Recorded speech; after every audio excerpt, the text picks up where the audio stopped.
Alright, here's this for dinner tonight. Beef tips over mashed potatoes with French style green beans. It's super easy. You do it in the crock pot. Here's the recipe. So easy to do. Alright, dinner tonight. We are actually having a pork tenderloin. This was the roasted garlic and herb. I get the ones that are pre-marinated. They're so easy. I just throw mine in the crock pot for 6 hours on low and it cooks perfectly. So we're having that. I paired it with some au gratin potatoes and some carrots. Nice simple meal. Alright, so I actually already cleaned up from dinner, but it was because it was chaos at dinner time. This burner died again. They just came and fixed it like 5 days ago and it's not working again. So we were kind of boil the water for the gnocchis, and thank God the kids had already eaten. I had waited till Ed got home. So anyways, I had bought, actually I had two packages of these. So we made just gnocchis with sauce, but this is what they were. They were Christmas gnocchis. I got these at Aldi Christmas time and they've just been in my freezer.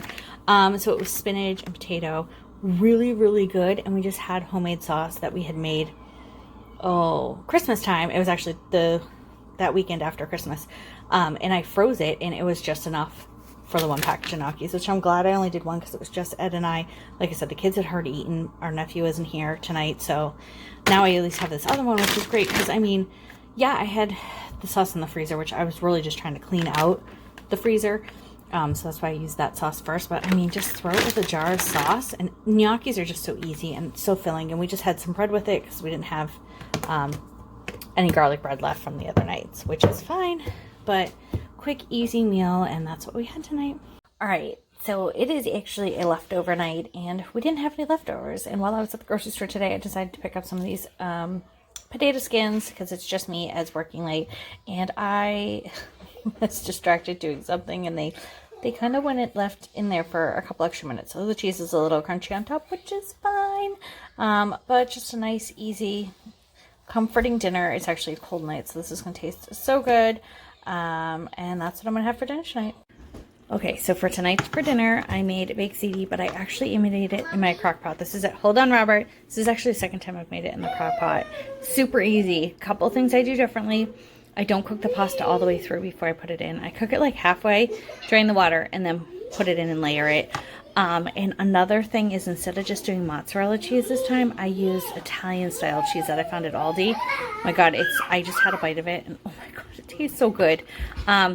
So yeah, and this is with the spicy sausage this time instead of just the regular mild sausage. So I thought that would be a little different. So this is what we're having for dinner tonight and probably for a couple nights because there's a lot in there.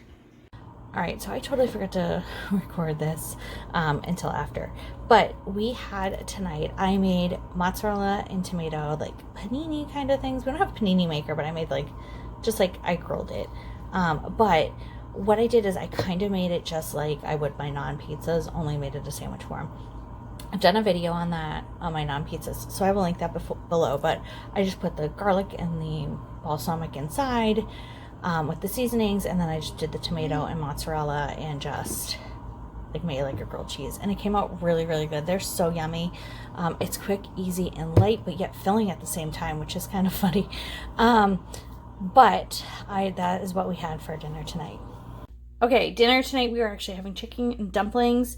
My crock pot recipe actually calls to put the dumplings in uncooked.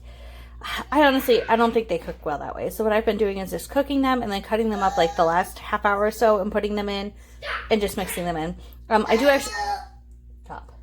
actually do have extra dumplings that we put on the side. I just don't feel like an extra one. I'm hungry, but I don't want that much carbs.